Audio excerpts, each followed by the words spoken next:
Things are gonna get crazy!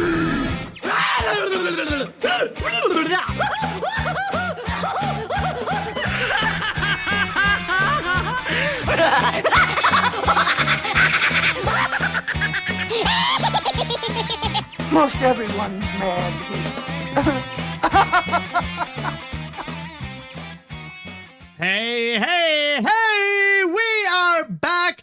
Welcome, everybody, to another exciting episode of AniMat's Crazy Cartoon Cast. How are you all doing, everybody? I hope you're doing well. I hope you're having a wonderful weekend, or that you had a wonderful weekend. I definitely know I have. And I will say that for this episode in particular, I did have a little bit of a minor change of plans, because I don't know what the fridge is going on with today, but it looks like on the day that I am recording this, there's just a whole bunch of different animation news that just keeps popping up, and these are like really big ones and very significant ones that it's like, I know I cannot not talk about this, so I had to go and like switch a few stories up and had to go and include them. Originally, I did have a bit of a full theme of the aftermath of the Oscars, where most of the stories would be focusing about what happened and what were the consequences of what we had seen at this year's Oscars. But while there are some stories that will reflect that, there are going to be others, however, that will be something a little bit more different. But either way, today will still be an absolute great time. So I want to go and ask the chat wall. Oh, thank you so much, Jonathan Ness, for the little subscription there. Thank you so much. By the way, chat wall, I want to know, are you all ready for today's episode of AniMat's Crazy Cartoon Cast? Let me hear it. Are you all ready? Okay, yes, I do see that people are prepared. People are ready. So, I believe. Now, with that said, it is going to be now time that we shall go and get this one started. All right, so now that we are beginning this, let's go ahead and begin with what I originally wanted all this to be about, and that is the aftermath of the Oscars. But considering this is AniMat's Crazy Cartoon Cast, we might as well go and start things off with the animation-related story. And we're going to begin by talking about a certain article that I'm sure you guys have read. If you are an animation fan, then there is a very high chance that you have seen this article, that you have read about it, and you know what these two are talking about. So let's go ahead and get right into the Phil Lord and Chris Miller article. Now, for those of you who don't know, Phil Lord and Chris Miller, well, these guys don't necessarily need an introduction. Oh, and by the way, thank you, Daniel, for the subscription right there. We all know who Phil Lord and Chris Miller is. They have actually written a special little article on Variety in regards to both the Academy and Hollywood's viewpoint on animation. This is an article here called "Hollywood Should Elevate, Not Diminish Animation." And this is going to be something that I will be repeating here, that this is an article that is absolutely worth reading, that especially if you love animation, then this is an article here that really is worth checking out. I could debatably say that it's one of the best things that Phil Lord and Chris Miller has actually done, funny enough. But anyways, going back into this story in particular, what Lord and Miller has actually written. Now, in a way, this article is kind of like a response to what happened at the Oscars and their viewpoint that they have expressed in regards to animation. If you have seen the Oscars, then you know what they have done. It's the usual old shtick about how animation is a kid's genre, how animated films are highly enjoyed by children, but they had to be tolerated or endured by adults, as what they actually said at the Oscars. In fact, it was actually a joke that was kind of repeated twice at least. least at the Oscars. There was one time with the animation category that was presented by the live action Disney princesses, and I believe Amy Schumer also did a joke as well, where she said that, oh, the only movie that I watched in 2021 was just Encanto, and that's because I have a bunch of kids, you know? Kind of that same, like, adults enduring animation, that kind of whole bull crap. And Lord and Miller, of course, just like with the animation community, they were upset that they would go and make that joke. But maybe not like as explosive as the cartoon community's response to that whole joke and like really made them blow their casket. It's not like that with them, but they have written an article here where they do express how animation is for kids and adults, and even mentioning how it's because of animation that it is one of the strongest mediums in Hollywood right now. Like, not only one of the most popular mediums, but is also like one of the most acclaimed. Like, really, and this is an argument that a lot of people have talked about as well. It is regarding the fact that, especially during the pandemic, animation was the one that helped maintain Hollywood to survive during these really dark times, that animators were still capable of working at home in order to create these amazing movies, rather it be something like The Mitchells vs. the Machines, Encanto, Raya and the Last Dragon, Luca, and many, many more.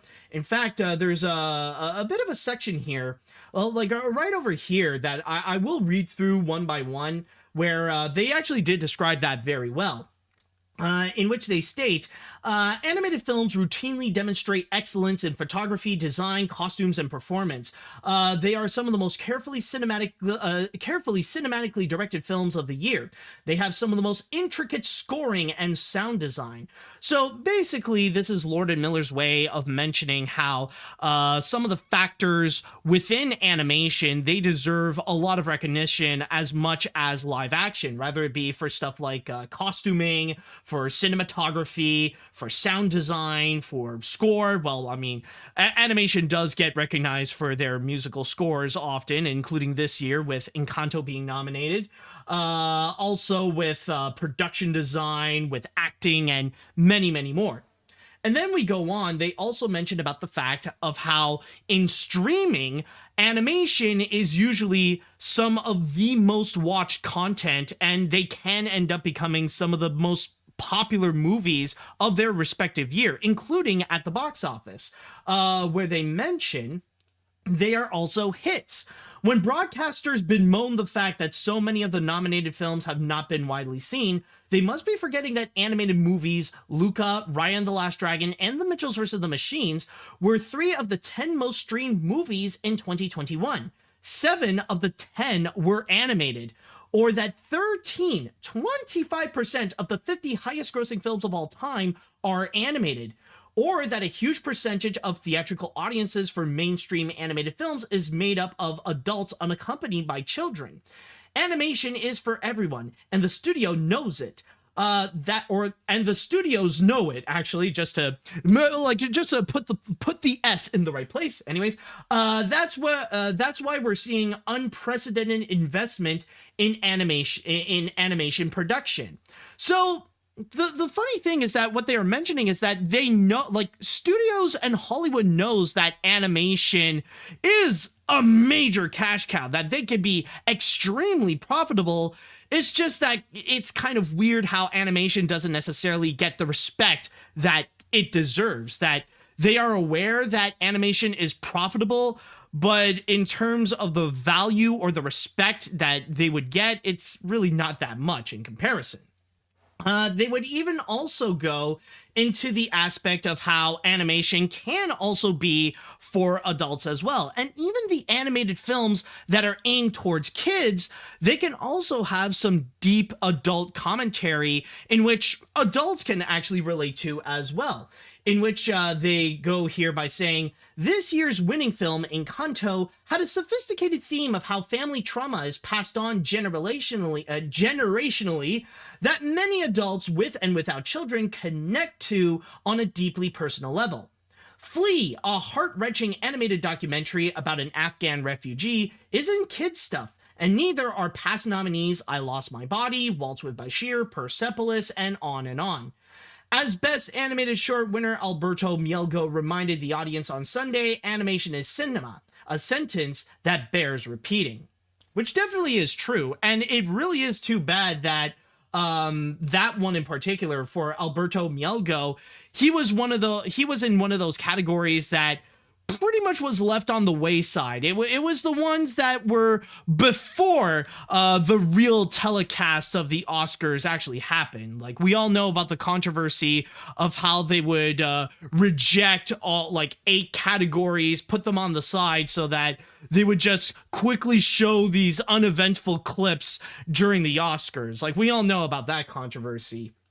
But unfortunately, at the beginning of this article, Lord and Miller actually do highlight that this isn't just an Academy problem, but this is also an issue that reflects on Hollywood in general, where it really goes much bigger than just the Academy itself. But let's just say that most, if not all, the top Hollywood executives or the people running studios, they don't necessarily view animation highly. Now, Lord and Miller here, they don't necessarily call out specific studios that they've previously worked on, but they did share experiences where they noticed firsthand of how animation has been massively diminished. Where it even says here, framing the 5 Academy Award nominees for Best Animated Feature as a corporate product for kids that parents must begrudgingly endure could be dismissed as simply careless. But to those of us who has dedicated our lives to making animated films, that carelessness has become routine. The head of a major animation studio once told an assembly of animators that if we played our cards right, we would one day graduate to live action. Years later, an executive at another studio said a certain animated movie we made was so enjoyable that it reminded them of a real movie.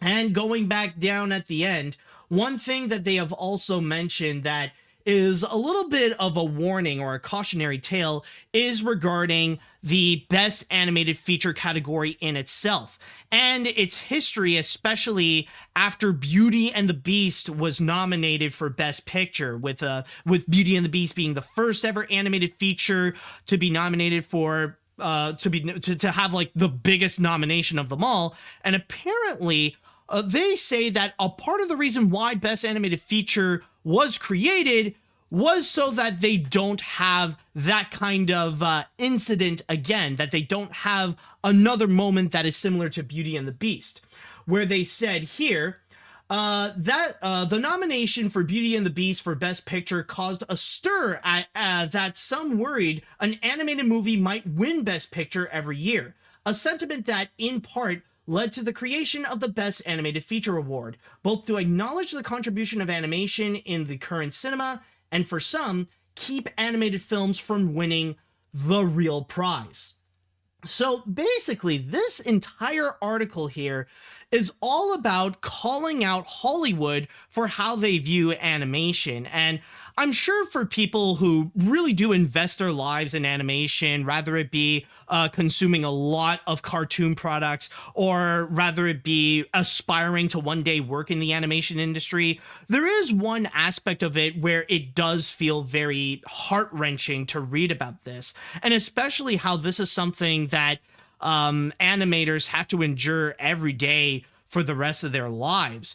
And it's kind of funny because, like, considering that we are in an age where for certain animation fans, they cannot tolerate listening to the fact that like someone would say that animation is a genre or animation is just for kids or something like that, because there can be some people on the internet where they cannot control themselves and they would just explode in rage if they would ever hear something like that.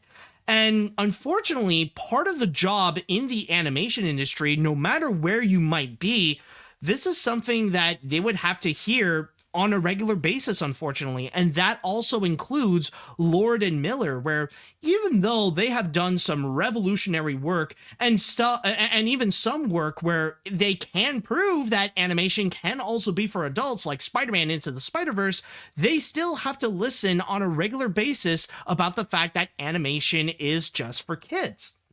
And it's honestly kind of depressing where even nowadays animation can still have that prejudice against them, even like especially after what happened with the pandemic, where a whole bunch or most live action productions had to be closed down, but animation is still strong.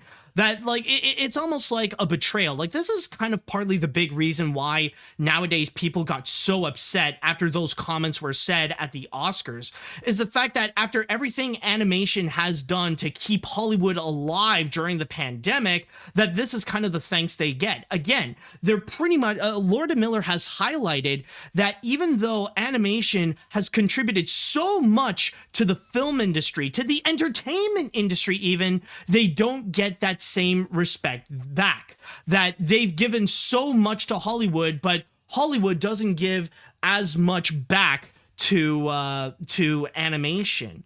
That there is still this, again, that there is still this major prejudice that is going on, again, not just at the Oscars, but towards Hollywood in general and within the industry. And it still makes it very difficult to this day for people to actually have that viewpoint that animation can be considered cinema, that animation is actually art. And that's honestly why, like, after reading this, it did have me thinking in regards to, you know that old question that people would that people would keep asking filmmakers, like, you know, the whole controversy when they would go and ask, oh, are superhero movies considered cinema? And then we would have all these different controversial takes from people like Martin Scorsese or Denis Villeneuve, where there are some people who say, yes, it is, and some people say, no, they're not, and you got that whole discussion going. I want people to go and twist that, where instead of asking for superhero movies, ask if animation is considered cinema. Like, legit go and ask these filmmakers like Denis Villeneuve, Martin Scorsese, Francis Ford Coppola. Like, go ahead and ask them if they view animation as cinema, if they view it equally as some of the major Oscar-winning movies that they would create. Like, yeah, we know that there are going to be some people such as Steven Spielberg or Guillermo del Toro, like, they'll definitely say that, yes, animation is cinema, but I'm sure that there are some big-name filmmakers out there. Like, I'm just giving out examples. I'm not saying that they are, but imagine if people like Christopher Nolan or Quentin Tarantino or Denis Villeneuve or even Martin Scorsese, like, if we add those people in, if they say no, well then it will really bring out their true colors. So that is something that I feel like we should start pushing. Ask these filmmakers if they view animation as cinema, and it would help give us a bigger picture in regards to how people generally view animation. That, yes, there is still this prejudice, but it will help us get into the source of the problem. That is what I'm saying here. Also, I want to add that it is kind of interesting how Lord and Miller actually did point out in regards to the Beauty and the Beast Best Picture nomination, and how with Best Animated Feature, part of the reason that it is created is so that they want to make sure that no animated films would ever get nominated for Best Picture ever again. But one thing I am a little bit surprised of what Lord and Miller did left out in their discussion on all this is in regards to the nominations of Up and Toy Story 3. Now, that would actually go and help out with their argument of what they're actually talking about, because that is actually the closest of what they were saying of Hollywood's nightmare of every year seeing an animated movie be nominated for Best Picture and might possibly win. And from there, like, that's where you start to see the pattern where you start to see Pixar movies actually be nominated for Best Picture, where it started with Up, and then it came with, then came Toy Story 3, and then right afterwards, it was just nothing. And that's one thing I would love to know is after the Toy Story 3 nomination, I want to know if the Academy actually secretly changed some rules so that they want to make sure that no animated feature would ever get nominated for Best Picture. Even though that there have been tons of them that would have been some very strong contenders. Like, why couldn't Spider-Verse be nominated? Why couldn't Inside Out be nominated? Why couldn't Soul be nominated? Why couldn't, like, this year with Encanto be nominated? I mean, especially nowadays when, like, considering how the nominee list for Best Picture has been expanded, and from there would be a lot of controversial additions, such as like this year with Don't Look Up, or like in a previous year with Bohemian Rhapsody, or like even back in 2009 with Avatar or something like that. Why can't you go and include an animated feature? In fact, it's very interesting to note that I did do some research in terms of animated films and what they've been nominated for, or like what even won. Believe it or not, there is no such thing as an animated feature that has yet to go and win an award outside of Best Animated Feature, Best Original Song, or Best Original Score. The only exception to all this was The Incredibles, where it also won for Best Sound Editing. It really does feel like there's some kind of, like, I wouldn't say bias, but I feel like there's kind of this, how could I say this? Well, I don't want to say corruption either, but there's kind of like this rigged system that is going on within the Academy that they don't want to highlight too much of animation and really try to go and put it down as much as possible. In fact, here's another crazy fact. Go and find me an animated film that has won more than 2 Oscars. I can guarantee you, you'll not find a single one. There is no such thing as an animated feature that has won either 3 Oscars or more. So that's kind of the major thing that we are seeing right now. But again, this isn't just an Academy problem. This is a Hollywood problem in general, where they don't see the value of animation or treat animation as like true value as much as the live action films. It's not that they don't view them like having literally any value whatsoever. Like, they do acknowledge that animation can make a lot of money. It's just that they don't view it equally as an art form in cinema as much as any of the live action stuff. That they don't want to admit that something like Encanto or Flea can be as powerful or even better as something than Coda or The Power of the Dog. Now, with that said, there is one thing in this article here that I would actually argue. One thing that, honestly, I would debate with Lord and Miller about, that I don't know if we would see eye to eye on this, and that is in regards to their solution about how the Academy can go and treat animation a little more seriously. And their idea is that they would actually get presenters that do take animation seriously, that they do view animation as cinema, that they do view them as art, as a serious art form. And they have suggested some, like they mentioned maybe Guillermo del Toro can present Best Animated Feature, or Bong Joon-ho can present it, or Mahershala Ali, since all those people view animation equally and as seriously as cinema. But one thing I will say, and why I don't necessarily agree fully with it, is that I do get the idea.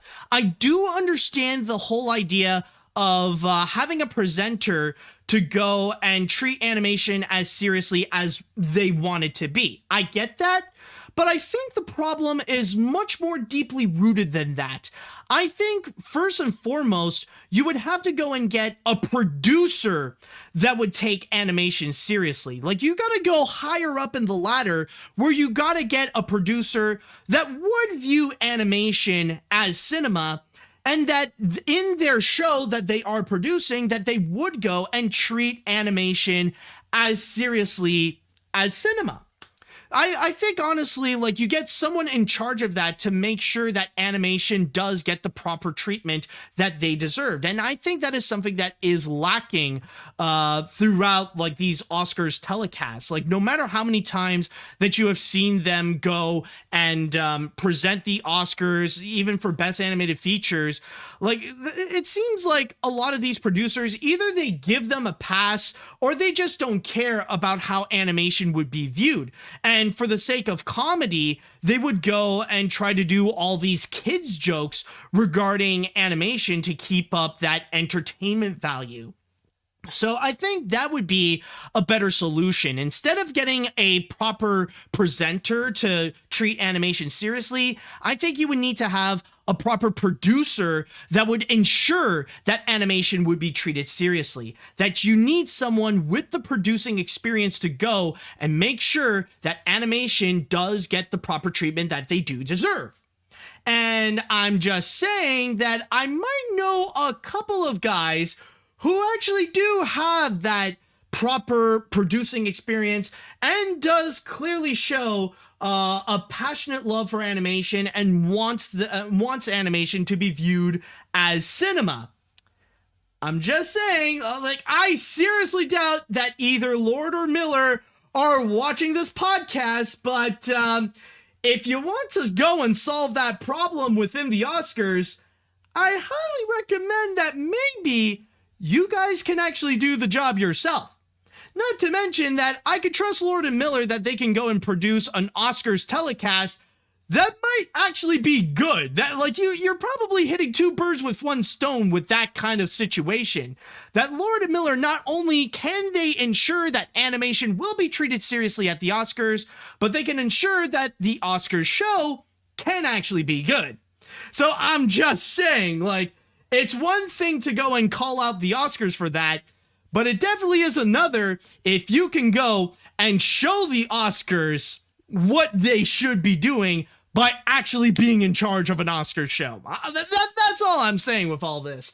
But overall, I will say this really is a fascinating article over here. And again, I highly recommend that you guys go and read this article because it really is a massive eye-opener of how not just the Academy, but Hollywood in general has been treating the Oscars. So definitely a good read, and I definitely do applaud Lord and Miller for this. Great job, guys. I love this article. In fact, these guys should honestly consider writing blogs about animation and some of their experiences. It would honestly be fascinating, and I'm sure it would be a massive hit. Honestly, like I know that like they're massively busy guys working on like different projects at the same time, but still, if they can have the time to go and write their experiences in like blogs or talk about it on YouTube channels or something like that, like, please do so, guys. Like, considering the massive fan base behind Lord and Miller, I'm sure there are going to be people who are really willing to listen. All right, so with that said, I would like to go into the chat wall, and I want to ask you all, what do you all think about Phil Lord and Chris Miller's article? Especially if you have read it, I would like to know your thoughts about what they have mentioned here. Let me know what you all think on this. Okay. Phil Lord and Chris Miller are my idols. I am so glad that Lord and Miller are speaking up on this issue that has been bothering me for years. We all know that animation is an art form. We all know that. But I want the whole general public to perfectly understand that animation is just as important as live action cinema. Funny enough, it's coming from the guys that have made a movie that you didn't like about. So yeah, animation is for everyone. Spread the word. Side note, I met Phil Lord a few months ago. Oh, that's nice, dude. That's nice. Let's see. What else we have here? It really is awful that the Academy/Hollywood calls Beauty and the Beast Best Picture nomination a fluke.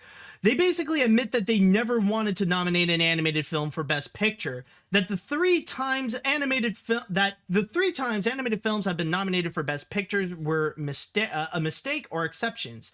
The Best Animated Feature category was just to say Best Kids Film without acknowledging kids as thinking people, or the adults who actually made the movie on the movie.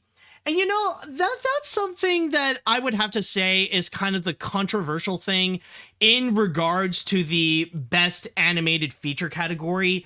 Like, on one hand, yes, it is true that there is a side to it that the Academy is currently handling it as a way to keep animation away from the other major categories, so that at least they could say that they did give an Oscar to a cartoon instead of actually having it compete in other categories, such as either the best writing categories or especially the best picture categories.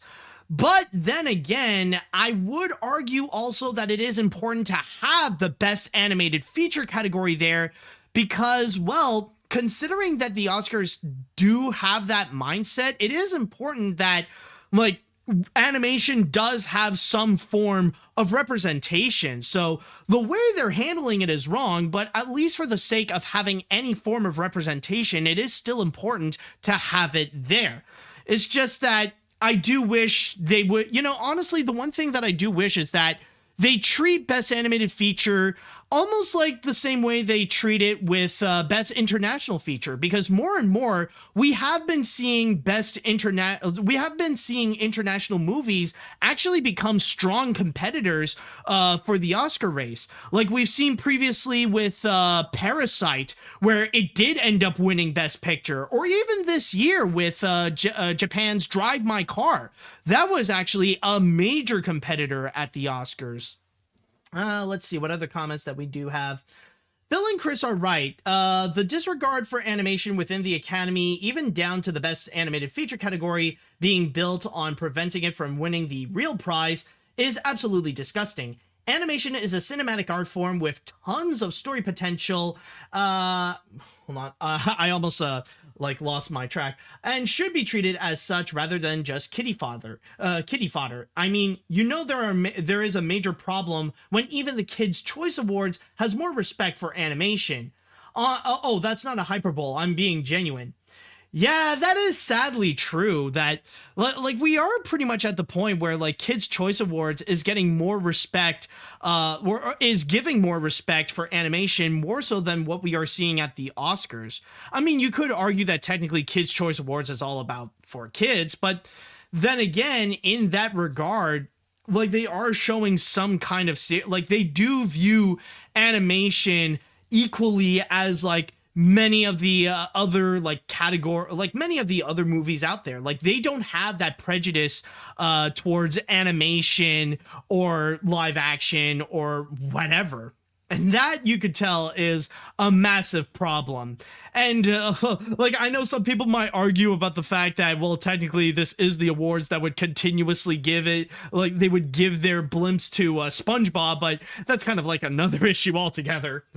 Let's see now. It is really disappointing. I definitely agree that Hollywood really does not value animation as a legit art form, and how it really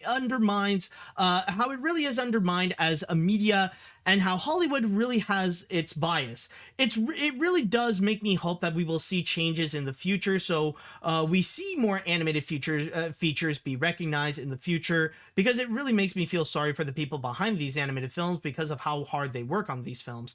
Also with your I guess the comment kind of just cut short there. All right, I think I'm gonna go and read one more comment before we go.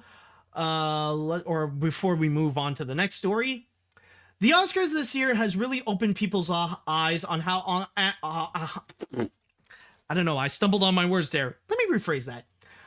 The Oscars this year has really opened people's eyes on how Hollywood in general treats animation as a lesser form of cinema compared to everything, and Lord and Miller here has certainly described the whole prejudice that animation has faced for many years.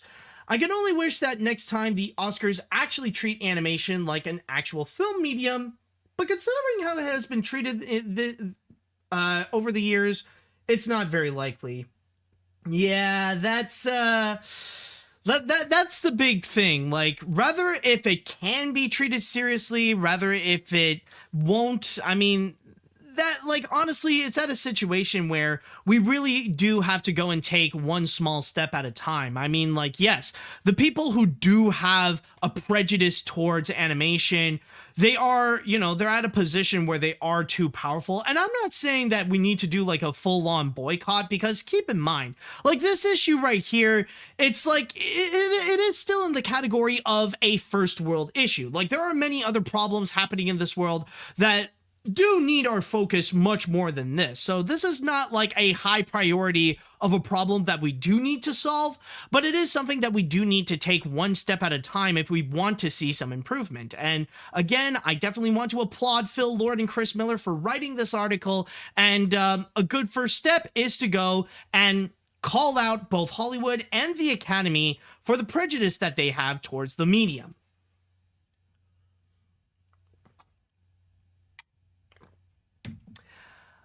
Okay, now moving on to our next story that we got here, we are going to go and talk about something that I'm sure some by this point are a little bit tired of listening to, because it's something that for like throughout the weeks, people just cannot stop talking about it.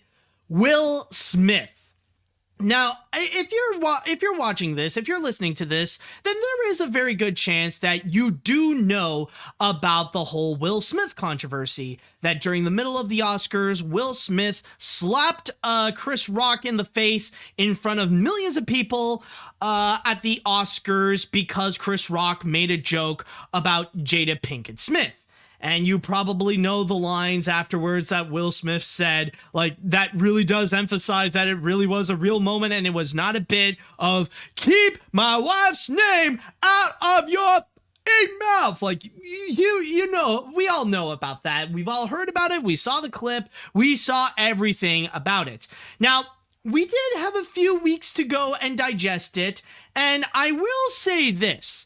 And I want to clarify, this might be something that I will repeat a few times, that what Will Smith has done is wrong.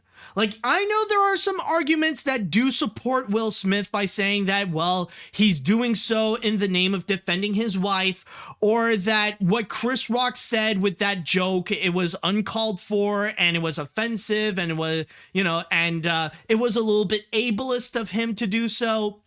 But still, what Will Smith did was undeniably wrong. In fact, you could say that it was actually quite criminal, considering that it was something that he could have been arrested for. Like, Chris Rock could have pressed charges for it, but he decided not to.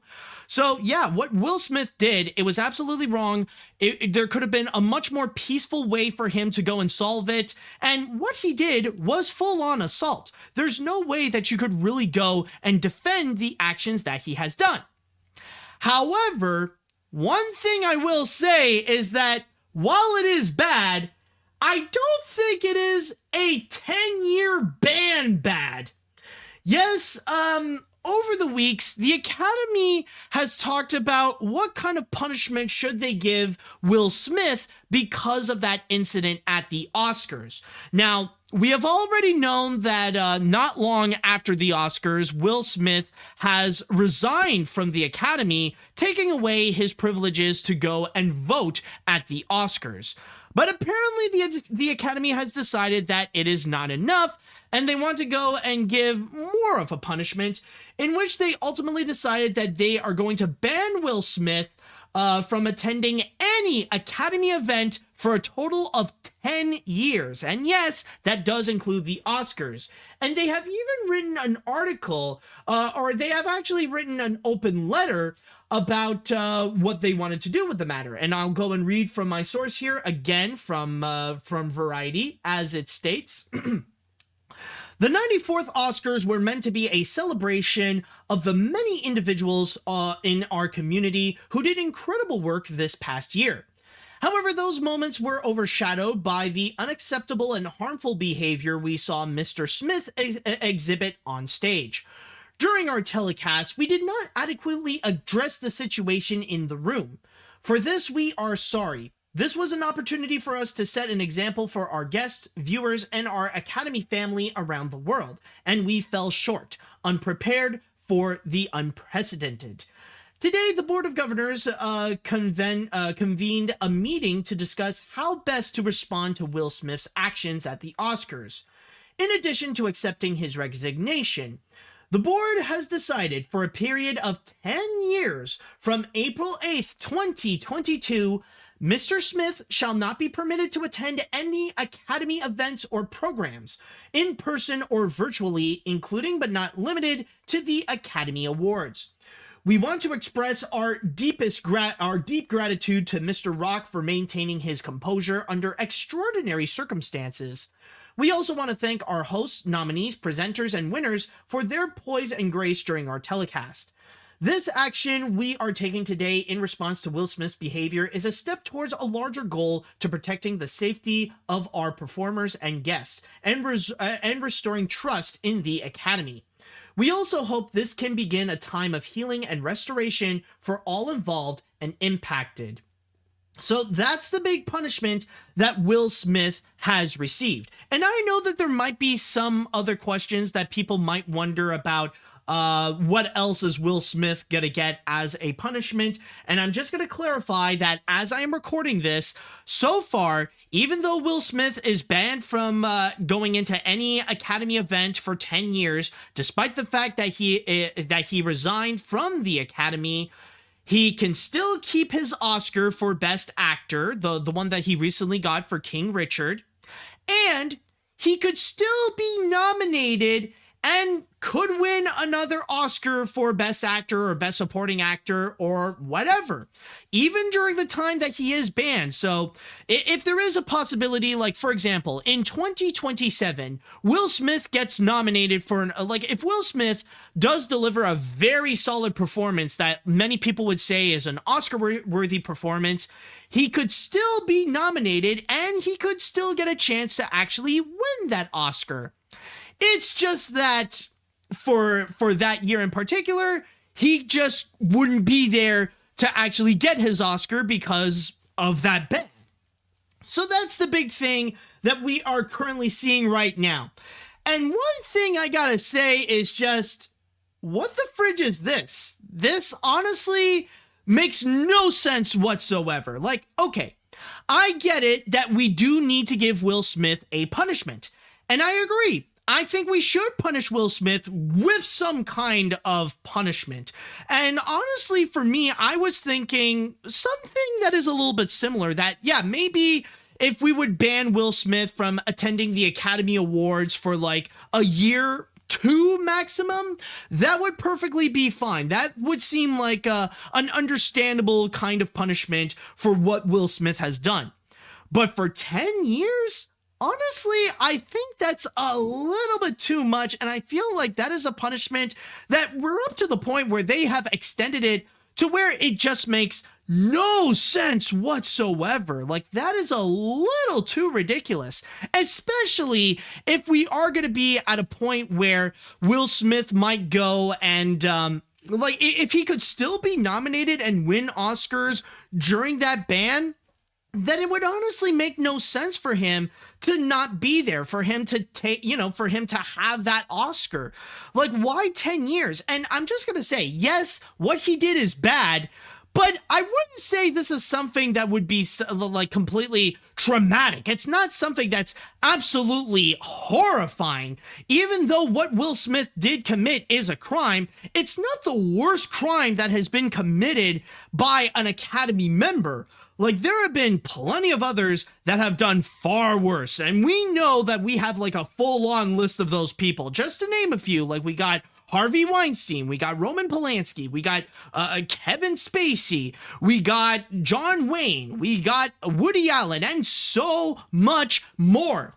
And yet they did not seem to have that kind of backlash as much as Will Smith has. I mean, debatably, like, what they're going through could be much worse, but what Will Smith has done there, like, it's almost as if, like, people are reacting in a way like Will Smith murdered Chris Rock, that, like, he either stabbed him, shot him in the face, or whatever. But no, it was just a slap, and that's it. And banning him for 10 years for from any Academy event, including the Oscars, Like, keep in mind, with that thing, yes, as shocking as it may be, I'm sure that by next year, we would all be over it. Even both Will Smith and Chris Rock can be over it. That they would be perfectly fine, that it would be water under the bridge, and that we could all move on. Like, again, I feel like banning him for a year would make sense, but for 10 years, it's just going to be absolutely awkward, especially, like, again, if we do make it in a situation that if in 4 or 5 years' time, Will Smith would be nominated for Best Actor again, what are we gonna do? Are we just gonna, like, keep him banned and, like, have that awkward moment where we have to be reminded of what Will Smith did to Chris Rock? No. Like, even right now, like, it hasn't even been a month and people want to move on from that whole situation. Like, we don't need constant reminders of that slap year after year after year. It just, I just feel like it's a situation that doesn't necessarily make sense. And again, I want to go and emphasize the factor of the reactions towards this, including from the Academy. What we are seeing right here, I feel like it's just way too much. And so many people are currently just over exaggerating in terms of their response. Like, we are seeing celebrities talking about how it's such a traumatic experience that they were horrified of this moment. And you want to see a perfect example of this? Like, one example that is just absolutely stupid, and someone clearly proves their massive hypocrisy, is one of the hosts, Amy Schumer.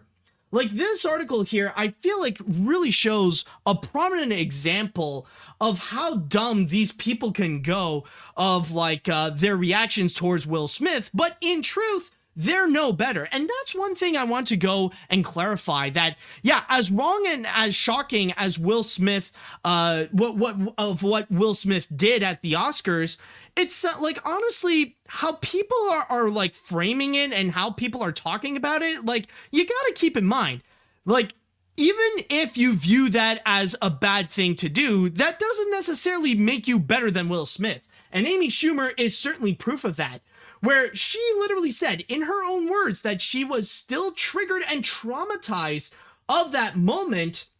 She decided that in a way to make things better, to lighten up the mood, she wants to go and talk about the Oscar jokes that she didn't get to say at the Oscars. The stuff that is too raunchy, too provocative, and too offensive that didn't make it at the Oscars. And a lot of these jokes, I tell you, they are cringe. They are not funny. They are just god awful. And debatably, I would even say on the levels of that Will Smith slap. Like, she would have a whole bunch that would just be calling out a bunch of troublesome people, rather it be Joe Rogan and the misinformation that he spreads on his podcast, or the sexual allegations that go against James Franco and all that stuff.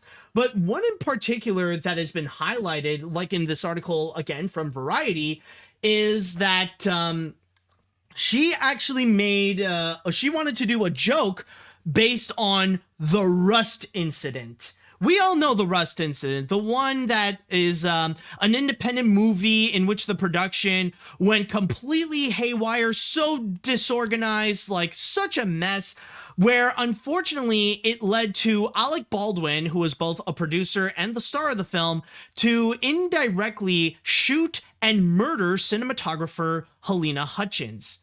And apparently Amy Schumer wanted to do a joke on that. And apparently the joke that she wanted to make is, right over here. Don't Look Up is the name of a movie? More like, don't look down the barrel of Alec Baldwin's shotgun. Yeah. Yeah, apparently that's a joke. That's apparently a funny joke to lighten up the mood after what we just saw with Will Smith and Chris Rock. I mean, that's the thing that I feel like is so massively hypocritical of Amy Schumer. The fact that she would say that she was triggered and traumatized of what Will Smith has done at the Oscars, yet not really traumatized enough to go and make a joke about the murder of a cinematographer. Like, that, like, seriously, you're just sending out you're really sending out mixed signals here. Like, your standards are very much all over the place, that like what is considered traumatic and what is considered like comedy material. Like, it's very much messed up. And I just need to go and add this comment, by the way. Like, even if you look past the controversy and the seriousness and the gravitas of the issue of the Rust incident, like, let's say we are in a situation where we can be allowed to go and make these kinds of jokes, that, you know, it's okay to make all the different, like, Alec Baldwin jokes and all the Rust jokes that we want. I just gotta say that this joke here is garbage. Like, wow, this joke honestly really sucks. Like, you know, honestly, when I read this joke, I feel like it's the kind that, it feels like it's the kind that someone wants to try to force out a joke on the spot when it's a situation that didn't really call for it. It's like the person really wanted to make a joke, but they don't know what to say, so they just force one out without really thinking if it's actually funny or if it's even tasteful in the first place, you know? Like, let me reread this. Like, it really sounds like Don't Look Up is the name of a movie. More like Don't Look Down the Barrel of Alec Baldwin's Shotgun. Am I right? Yeah. You know, it really sounds like that kind of joke, and it just doesn't land in any way, shape, or form. Even if you take away the offensive nature of it, it's just not funny, period. And again, like, what makes it worse is that it feels like there's just this massive double standard that Amy Schumer is presenting. And by the way, this doesn't just limit to Amy Schumer, but it really does reflect in a lot of celebrities that have commented on the matter, because we have seen a lot of different, like, actors and celebrities in which they put their comments on the Will Smith slap, and they feel like they would try to say of like, oh, this is so horrific. Oh, Will Smith was absolutely wrong and stuff like that. But let me just say right now, I feel like all these people who are commenting on the Will Smith scenario and like shaming Will Smith for what he has done, I really feel like the grand majority of these people, they're just virtue signaling. Like, what they are doing, like, they're just doing it for their own benefit. It's either for narcissistic reasons, like with Amy Schumer, where they want to go and make themselves look morally superior compared to Will Smith, or there are some people that they want to go and force out an agenda, because you know there are those people out there that really want to try to make this a political matter, making it either about race, making it about the elite, or all that kind of stuff, which I could say right now that this is not a situation where you should go and throw your political narrative onto this. This is not the kind where, like, you should really have to go and politicize the situation. And keep in mind, this is coming from the cartoon reviewer that is not afraid to talk about politics. And if I say that this is not a situation where you should talk about politics, this is not a situation that should be political. I'm just saying right there. But anyways, back to what I was talking about. It really feels like a lot of these people, they're just virtue signaling, and especially the fact that a lot of people who are shaming Will Smith on this, they are definitely no better. And that's one thing that, like, I've already said this before, but like, I feel like nobody is in a position where they feel like they should put themselves in a superior spot compared to Will Smith. Like, not me, not you, not anybody. Like, one example, Jim Carrey has been extremely vocal about what Will Smith did, and like has heavily condemned him. And keep in mind, I love Jim Carrey. I just recently saw Sonic the Hedgehog 2. He was an absolute blast in it. But Jim Carrey does also have his history of being involved in controversies that are kind of similar to what Will Smith has done. Need I remind you what he did at the MTV Awards? Or have you seen the Man on the Moon documentary where he did a lot of method acting, per se? Yeah, so honestly, Jim Carrey is not a position where he's any better. And there are some people who are even worse that shouldn't even comment on the matter whatsoever. Like Ellen DeGeneres, for example. Like, she was interviewing Wanda Sykes and talking about the whole matter, and like she was talking about, oh yeah, what Will Smith did was terrible. Ellen, I don't think you would be in a spot to say that. I'm sure the entire film crew at Ellen were watching her and going, bruh.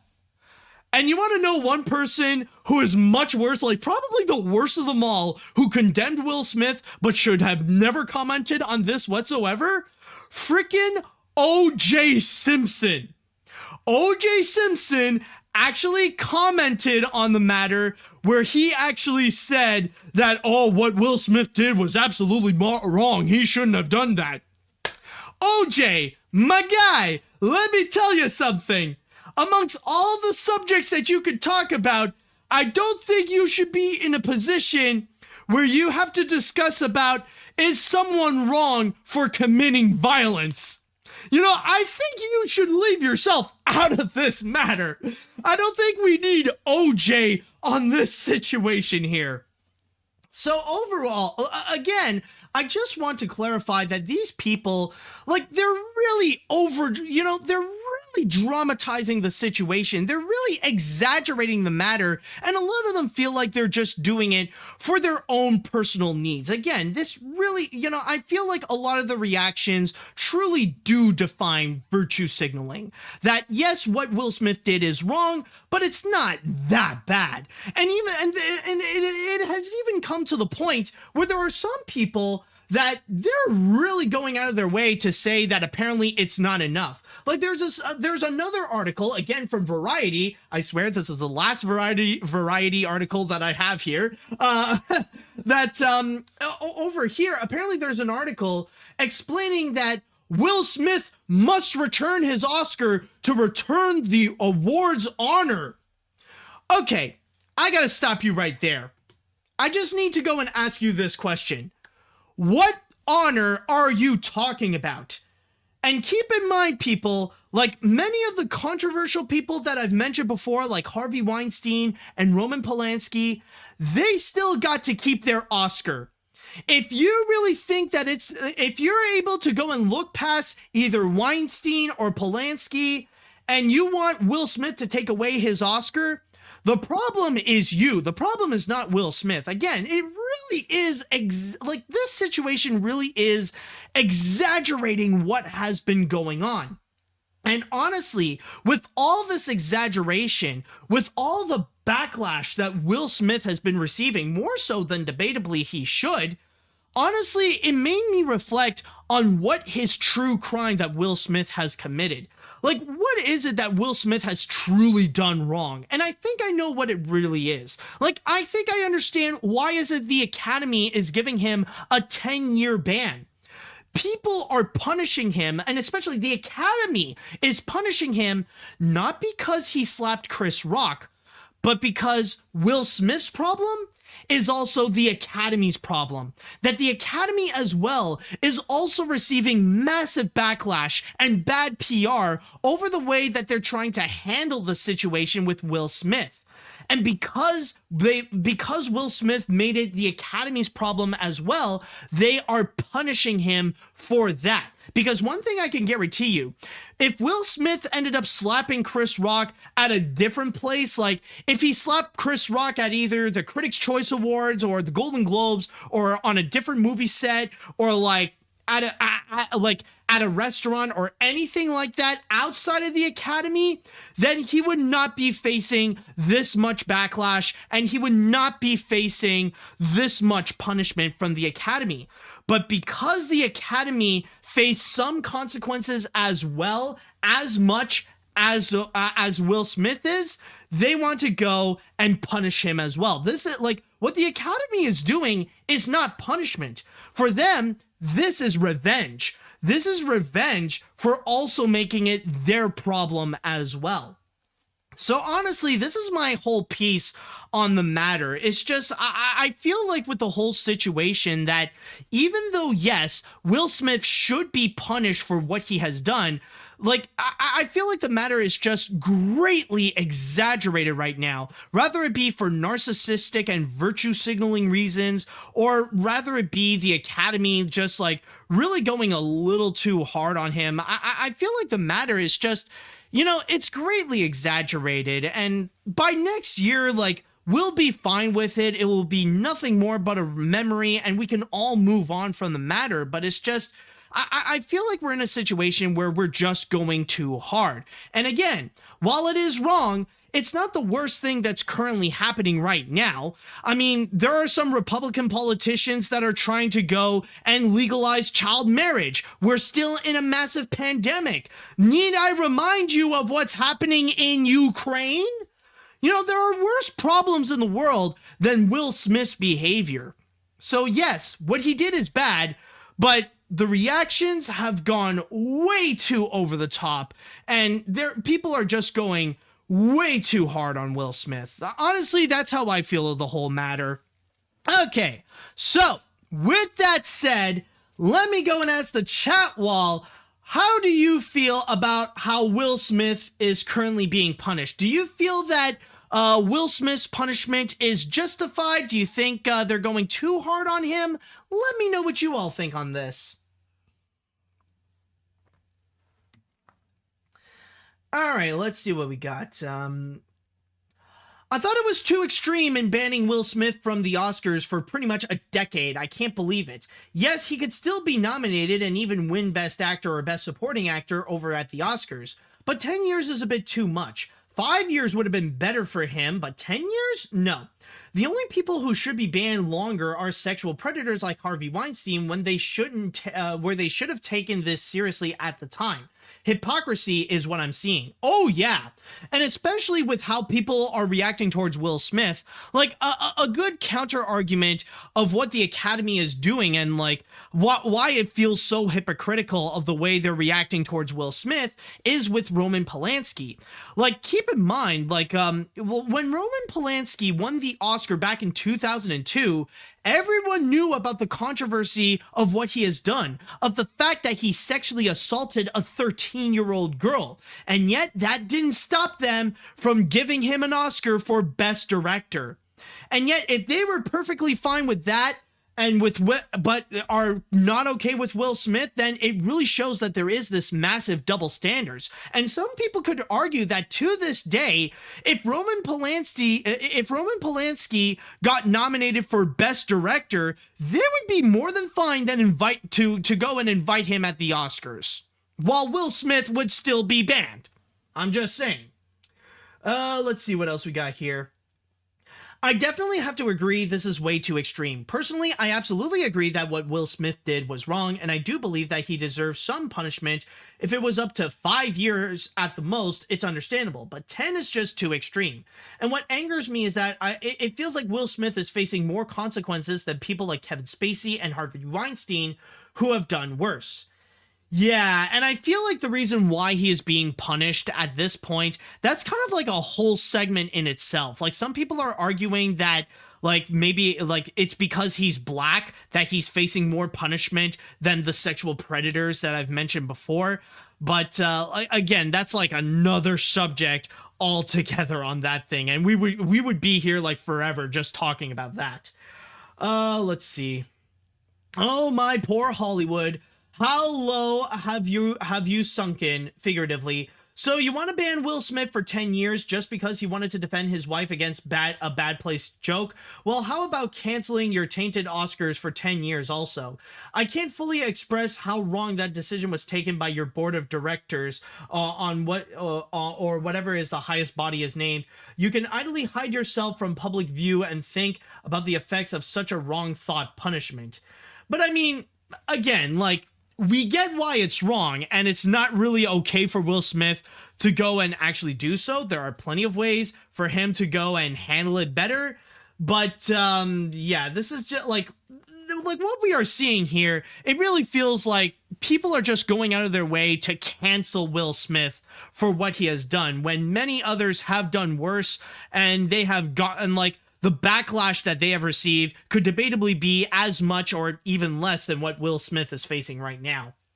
Let's see.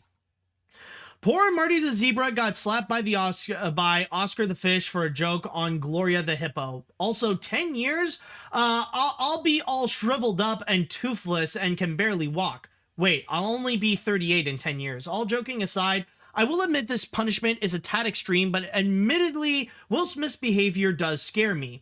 He reminds me of the time my mom just landed in South Korea back in 2016 and a man slapped a woman super hard in front of everyone. It was scary, man.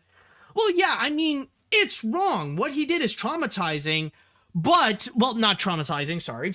Wrong choice of words there. Like, what he did was wrong, and what he did can be considered scary, but I don't think it's something that should be, like, punishable for, like, 10 whole years. Like, I'm sure, like, even if you go to prison for this, like, even if you would be arrested, the sentencing would not be 10 years long. I think, like, even for, like, I could be wrong, but for something like murder, that is something in which, like, I'm sure the punishment would not even be 10 years. Or I'm sure there are some inmates that didn't face 10 years for the crimes that they have committed. It's just, it's ridiculous. Let's see. I'm not saying Will Smith was in the right here, but come on, bro. He gave a dude a slap. He didn't murder a puppy in front of the UN. But does no one ever find it suspicious that one little slap gets Will Smith banned, yet 1 week later, Louis C.K. wins a Grammy? I'm not saying this has something to do with racism, but this has something to do with racism. And after that Alec Baldwin joke, can I just ask the Academy, can you get rid of her while you're at it? Yeah, exactly. It just feels like there's just so much of this double standards that is just going on. And it feels like we're just in a situation that it doesn't matter what the Academy would do or what Will Smith would do or anything like that. It really is ultimately a lose-lose situation. All right, I think after all this, I'm going to read one more comment before we move on to the next story. Will Smith absolutely deserves some kind of punishment for what he did. However, the 10-year ban the Academy put onto him just seems totally ridiculous. 1 to 5 years is fine, but 10? Are you kidding me, Academy? Also, there's definitely something suspicious about the fact that a black man like Will Smith gets banned for the Academy from 10 years just by slapping someone, but white men who are sexual predators like Kevin Spacey and Roman Polanski don't, despite what they've done. Exactly. Like again, this whole subject about the possibility of Will Smith's race can play a factor of how much he is being punished, but then again, that's another entire story for another day.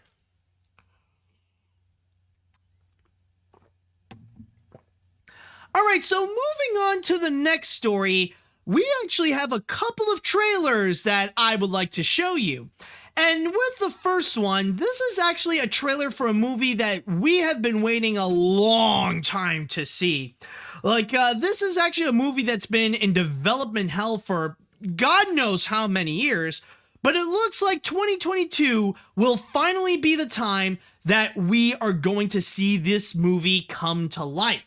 So, with that said, let's go ahead and check out this new trailer for Paws of Fury, The Legend of Hank. Yo, what's up? It's me, Samuel L. Jackson. I play a samurai cat in the new animated theatrical film, Paws of Fury, The Legend of Hank. Meow! That means roll it. Why do you want to be a samurai? I lived in a bad part of town full of bad dogs. Everybody always picked on me. I thought if I could be a samurai, it would change everything. Sounds like you need a mentor. Perhaps a once great samurai who has fallen on hard times and maybe could use some help himself. But where could I find one? What? Get out of here! Who even made that? It's you! Don't believe everything you read.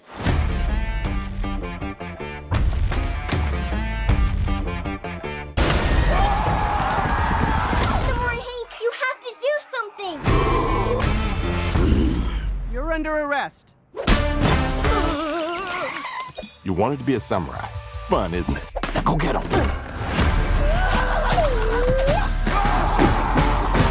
Oh! Look out there.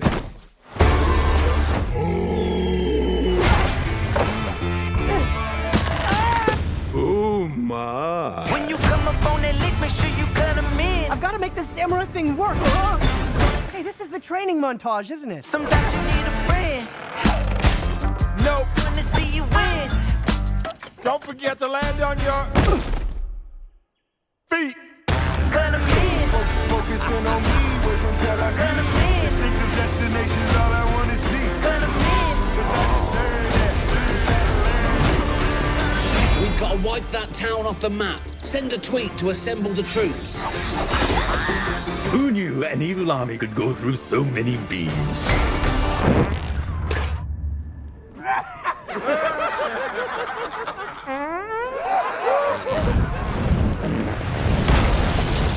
What the mother, father, cocker spaniel's going on here? I like your respect. Paws of Fury, the legend of Hank. Time to finish this.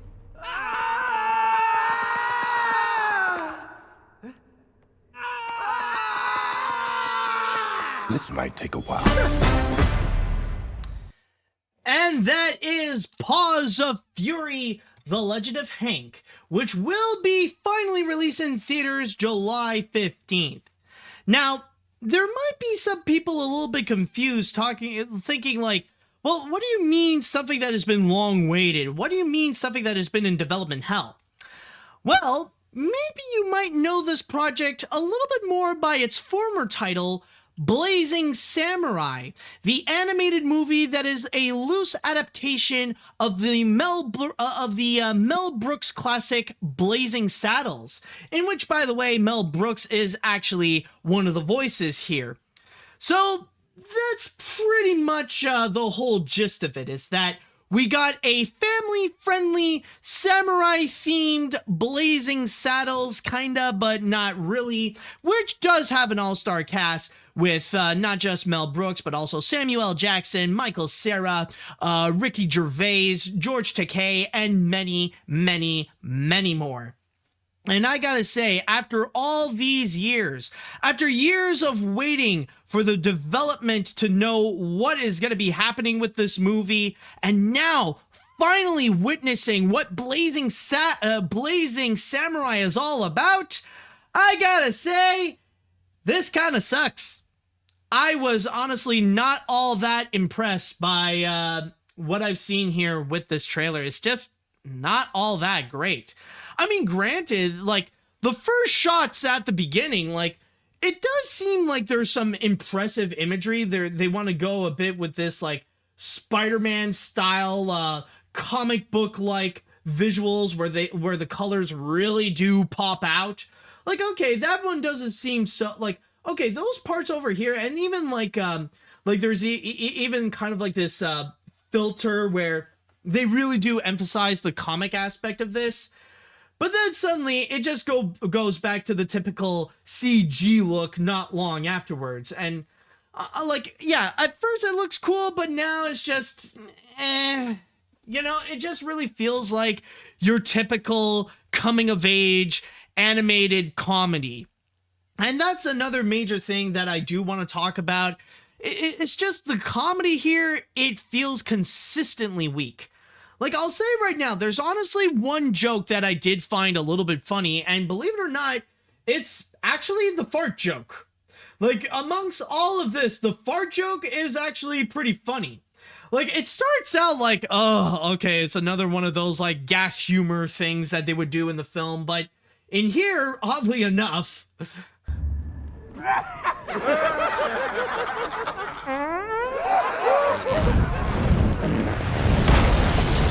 What the mother...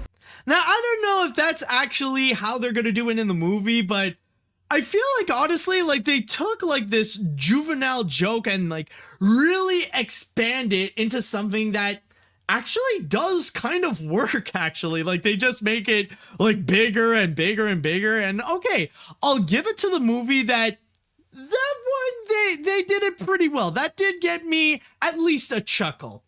But the rest of it, however, is just all these jokes just feel flat. And despite like having an impressive cast, it feels like the materials that they were given, nothing, like nobody is capable to go and make what they have feel strong. Or maybe it's just like this trailer in particular, where like they just put out like a bunch of the bad jokes in the film, and maybe they're hiding like a lot of the really good material. It's just, for the most part, there's not a lot of it that actually feels funny, that actually feels enjoyable. It's just most of it, it feels juvenile, or it feels like it wants to be meta, but it doesn't really work.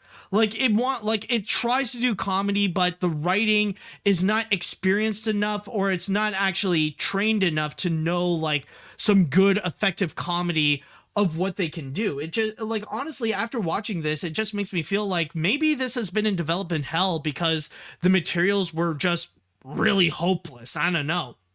And also another thing that I do want to comment, and maybe it's just because of this trailer in particular, but the action that they are promising so far, or the action that they have presented, a lot of it doesn't feel that great. It doesn't really feel that engaging. I mean, this is a movie, like, considering this is about samurais, you know, this is about, you know, about ancient Japan and the ancient ways of like Japanese combat, like sword fighting, sumo, and stuff like that. The combat that they're showing here, it's, you know, it doesn't feel that impressive. It doesn't feel that great. Like, I know, like, there's not a lot of it that they showed that, you know, could be effective. Like, there is that weird montage thing, and like right at the end where you see Hank fighting against the Ricky Gervais villain. But at the most that you would have as a legit fight scene that they showed in the trailer is Hank versus the giant sumo, and even at that, it's not really that great. You know, it's not really all that impressive. And honestly, I don't know if there's really a whole lot that I could say about this, but overall, I just feel like with Paws of Fury, it's just an absolutely weak movie so far, from what they're showing in the trailer, at least. I could totally be wrong, and when the movie does come out, maybe it could be a massive surprise and it could actually be a lot of fun. But from what we're seeing with this trailer, it's just so weak. It's just, there's nothing about it that feels like it's very interesting, there's nothing about it that feels fun, and there's not much that feels like it's actually funny. There's not a lot that they're delivering that says that it's going to be worth to go and check it out. And honestly, honestly, especially with the backstory of the fact that it has been in development hell for so long, it does make me question the integrity of this movie. That has it been in development hell because the materials are just not good enough, that they don't know what to do with it, and like, they're finally going to release it just to get this movie out of the way, and they're just going to rely on the celebrity voices to get people into the seats? I don't know. Maybe I could totally be wrong on that as well. But from what I'm seeing so far, this doesn't look like a movie that, you know, I would be excited for. Like, considering all the different films that we're going to get, like with Lightyear or Across the Spider-Verse or the Mario movie, this one, I'm not really that optimistic about it. And, you know, honestly, this one doesn't make me say I want to watch this. And honestly, I feel like with Paws of Fury, it has a long way to go if it wants to convince me to know that this could be worth watching. So honestly, I just feel like, you know, it doesn't look like it's going to be the worst thing ever, but I just feel like it's kind of weak. So, with that said, I would like to go into the chat wall, and I want to go and ask you all, how do you feel about this trailer of Paws of Fury, The Legend of Hank? Did you guys like what you've just seen? Are you guys a little more hesitant about it? Are you guys really turned off by it? Let me know what you think. All right, let's see now. I love the original Mel Brooks classic, but this, I'm not gonna lie, I'm mixed. I like the animation and the performances from Sarah and Jackson, but the story is pretty generic, and man, is it not funny. I could be wrong though, but I'll give it a fair shot as long as Samuel L. Jackson calls someone a mother. I don't care if it's PG. I need to hear it. Well, sad to say, I think you already did hear it. I don't think Sam is gonna go that far, but you already did get a little bit of a taste of it, like right over here. What the mother father cocker spaniel's going on here? Like, that's the most that you're gonna get. It's just the mother father cocker spaniel. That's the most that you'll probably get from Sam, sadly. Let's see, what else do we have here? But to go back, actually, like, I will give it credit. Like, some of the animation is not too bad. And yeah, like, the performances, like, these are from very talented people like Samuel L. Jackson and Michael Cera. I'm sure the acting it's gonna be top notch, but it's just the materials is what I question. And especially the fact that this is supposed to be a loose adaptation of Blazing Saddles. Like, this is something that I'm sure people will highly value the comedy. And if this thing cannot sell on the comedy, then this thing is pretty much hopeless at this point. Let's see, what else we got here? I am not excited for this movie, and I can't believe the director of The Lion King is even in this. Sure, the animation is pretty good, but the story is something we've heard way too many times before, and the humor is so bad, so yeah, I'm not really excited for this, and I'd rather watch something else than that.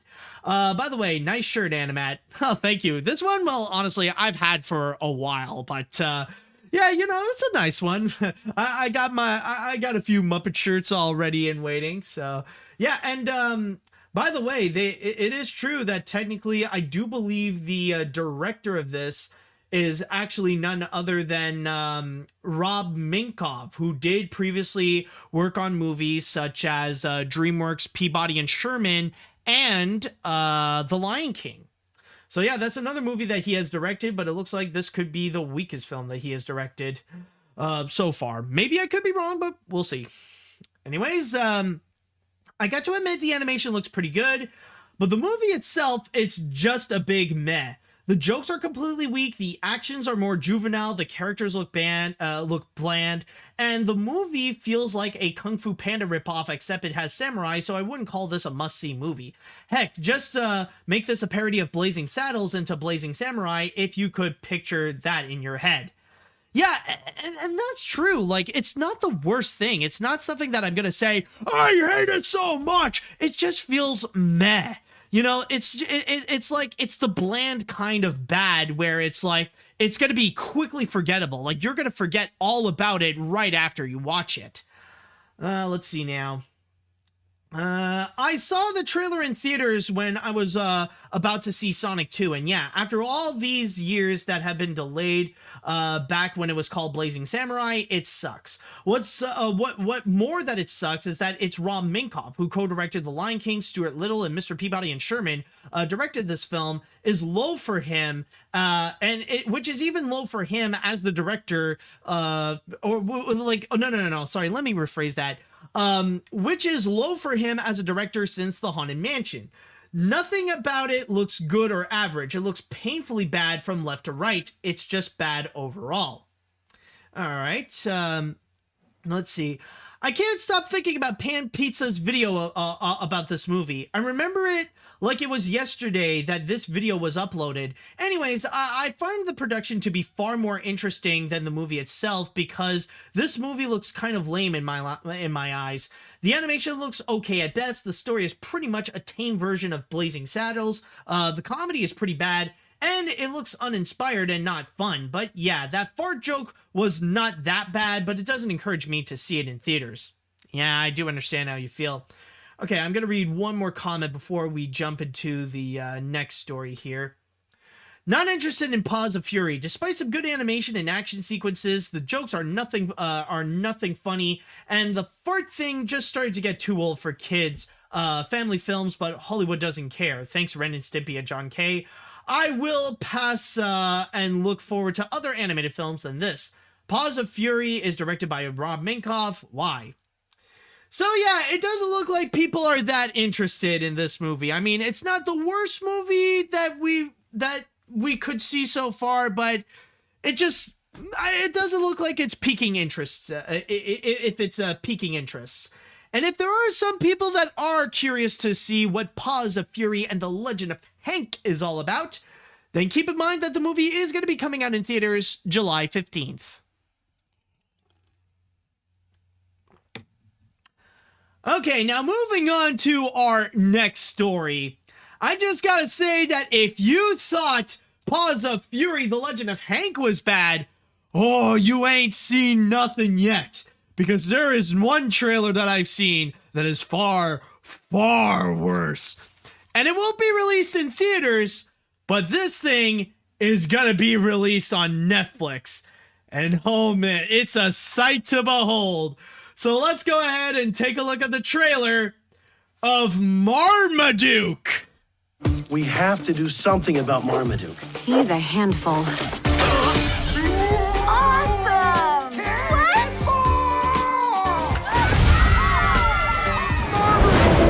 Susie's video of Marmaduke has gone viral. A dog like this is impossible to train, even for the world's greatest dog trainer, Guy Hilton. I can turn your dog into a champion. You must control your impulse to eat. All contestants, please report to the main stage. There's Marmaduke! We're all gonna die! Our dog's a loser! You just need to go back out there and make things right. We're going to the World Dog Championship! Remember, nobody expected you to win anyway. Marmaduke, what's happening? Some dogs are meant to be champions. Some dogs are meant to be dogs.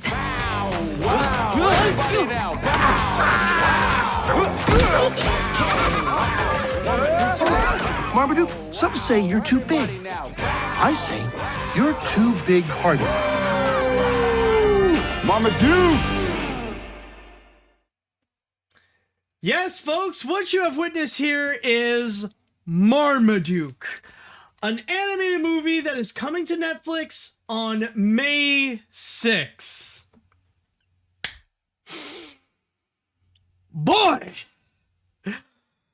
What is there to say about this? Like, holy crap! Like, this really is like, you know, suddenly Paws of Fury don't seem that bad anymore now, because this, oh my god, where do I even begin with this? Like, I think it's safe to say, like, with the whole plot line and stuff like that, like, it's already bland as is. This is gonna be the typical family comedy film about that stars a dog, you know? Like, this is the typical family dog movie. And that's it. But oh my god, everything else, however, like we're this is on the levels of like being a freaking disaster. Like number one, the animation. Okay, like number one. Okay, actually, let me just say, like the character designs here are they're nightmare fuel. This is horrendous. You know, and especially the funny thing with Marmaduke is that, like, when you do think of the comics, like, they don't have that kind of art style. Like, you know, they have a bit more of a realistic look in the comics. But in here, you know, it feels like they want to go a bit more abstract. Like, you know, it reminds me, like, I know people are going to give me crap for this, but I really don't care. It really feels like they're taking the Cloudy with a Chance of Meatballs route, where they decided to completely disregard the original source material and decided to go something a bit more abstract. That they want to push for a more abstract look for the sake of being a lot more cartoony, to be a bit, you know, to look a bit more, to look more different, to look more appealing for the kids in terms of its designs. And the results of it is a disaster. It looks horrendous. Like, this is abstract to the point where, like, it is questionable, and it really does not work for CG. That they really do look like monstrosities. Like, number one, like, these characters, these aren't freaking drawings. These aren't people. These are stick figures. Like, why do you make them look absolutely skinny? Like this is like anorexic level of skinny. Like, how do they move? How do they function? It just doesn't work. And then the women. Oh my God, the women. The women are the one exception of looking at stick figures, because what the fridge is this junk in the freaking trunk? Like, it is hilarious. How much of a big butt do they give these women? Like, here's another shot right over here of the mom figure with an absolute, like, this is a butt that you would expect, like, in, like, what's that Disney short? Like, you know the Disney short with the one girl selling sunglasses with the ridiculous butt? It's the same thing right over here.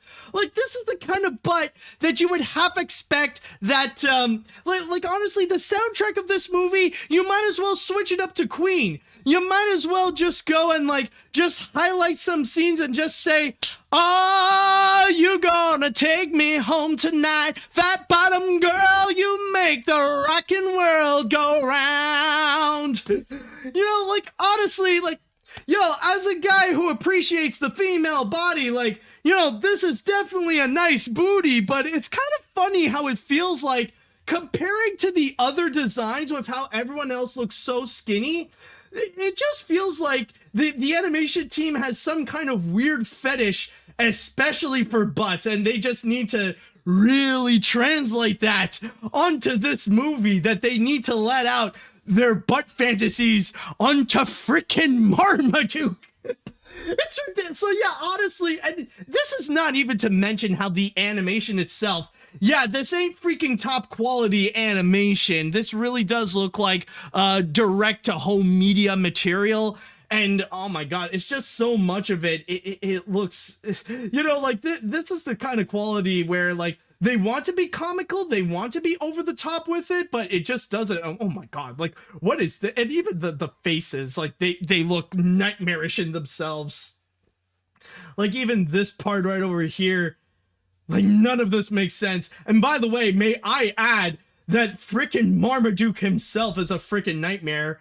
Like, oh my God, like, I don't know what they have done to Marmaduke, like, what the fridge is with his design, but I don't know, the combination of, like, the really skinny legs and stuff like that, none of it makes sense. It looks awful. And even Marmaduke himself looks like an exaggerated, like, honestly, the way they exaggerated his figure, his face, makes him look like a monster. But I will say that is nothing compared to, sorry, let me just put this back down.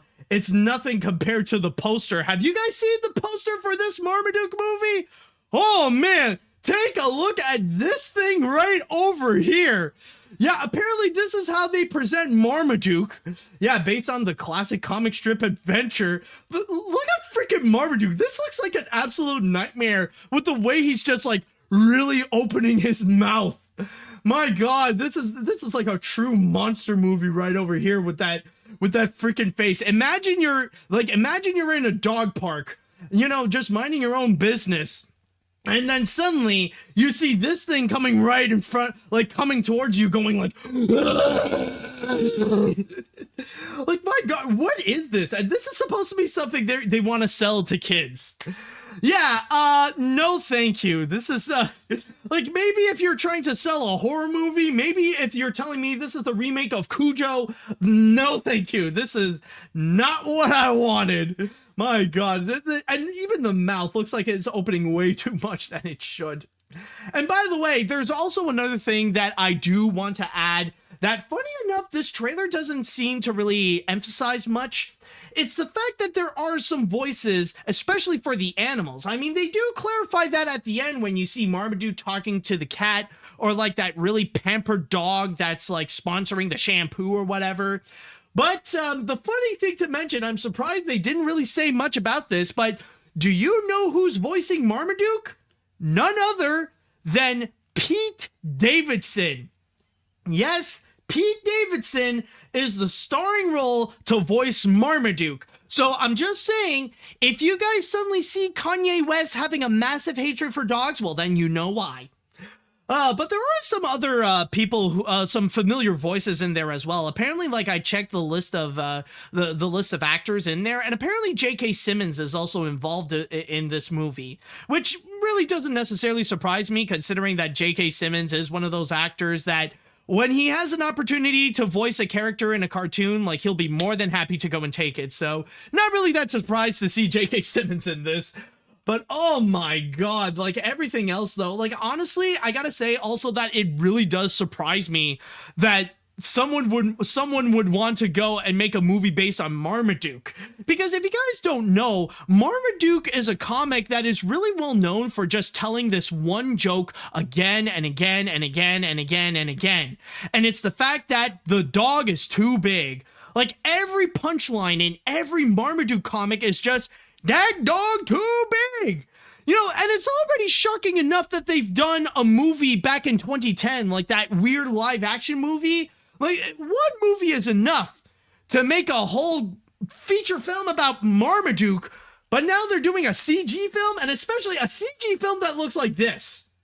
A CG movie with this kind of Marmaduke, and especially like, yeah, you know, I think this is this is the greatest proof that you can ever have of how the Paws of Fury fart joke actually is better, because this one, We're all gonna die! Our dog! yeah, this ain't so great. Yeah, so you know that you're pretty much in a hopeless situation when the best thing that this movie offers is the mom and her ginormous butt. Like, honestly, that's the best thing about this. I know some people might say that, like, I should go to Horty jail for saying that, but I mean, you tell me what good thing is in this movie.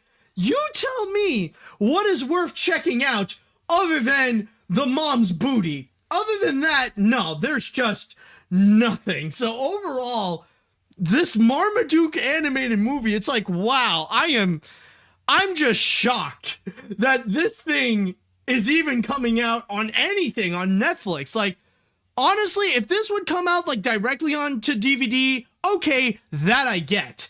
But coming out with this? Oh man, this is bad.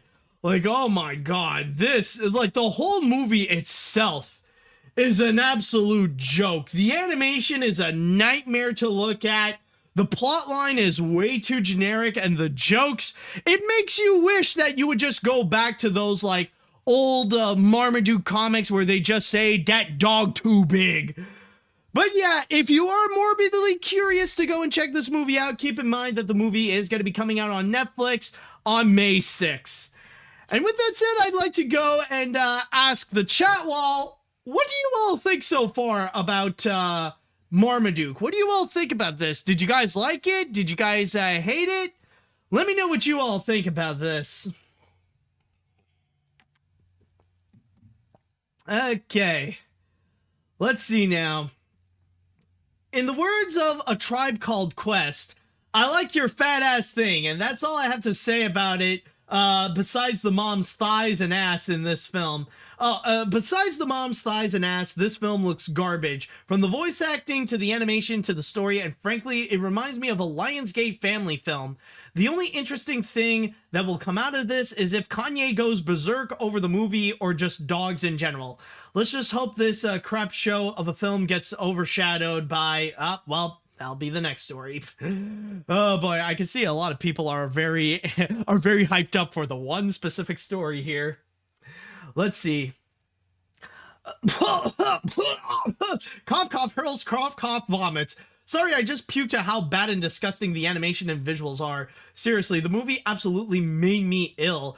The characters look like eye-gagging, and the mom's booty looks more like shake your bonbon, shake your bonbon, shake your bonbon. Everything about it is so bad and hopeless, I would not watch this movie, so boo to this animated movie. Oh, let's see what else we got here. I deliberately avoided watching this trailer after you told me that it's dreadful, but even hearing about it was absolutely painful. But then again, this film is directed by the same guy who directed Spawn from 1997, which has a 17% on Rotten Tomatoes, with a 3.9 out of 10 average. In fact, here's the director's filmography. And yes, I am aware of the director's filmography, and keep in mind, I can understand why that guy actually directed this movie, considering he has experience before in terms of directing animated films based on comic strips. In fact, he actually directed a whole bunch of CG Garfield movies from before, so I'm probably guessing that from that experience, he got the opportunity to go and work on Marmaduke. Let's see now. I'll give the trailer this. I now have a newfound respect for the Owen Wilson movie. This looks horrible to the nth degree. The story absolutely blows, the jokes are abysmal, and the animation gave my pupils bowel cancer. And I didn't even think that was possible.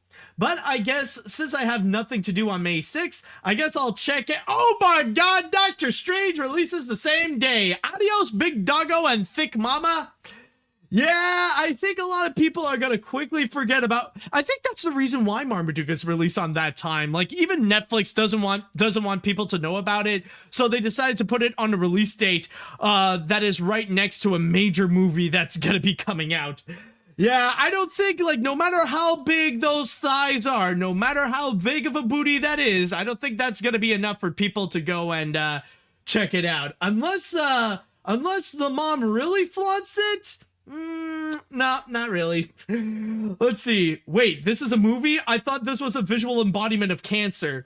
The story is practically non-existent, the animation is just pathetic, and the visuals are just living nightmares, plus that someone in the animation team is horny as heck.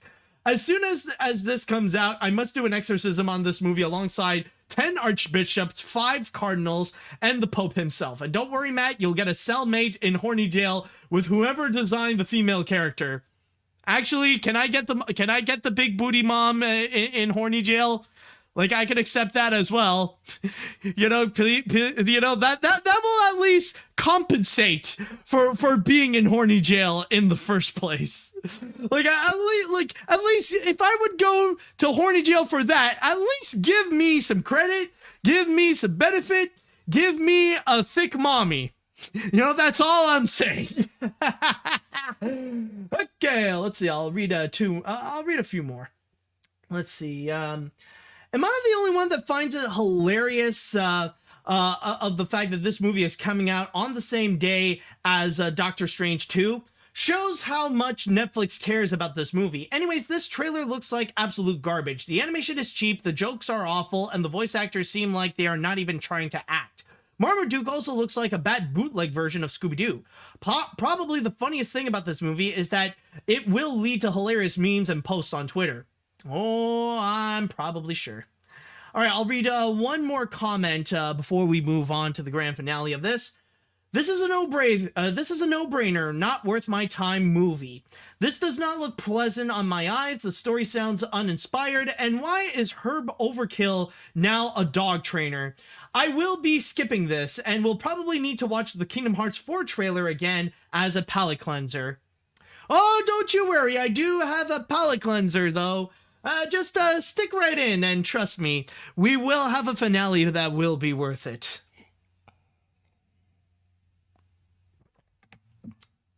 All right, folks, it is time. The moment that you have been waiting for, that we are getting into the grand finale. And oh my god, in the chat wall throughout this episode, you guys have been shaking and anticipating for this moment.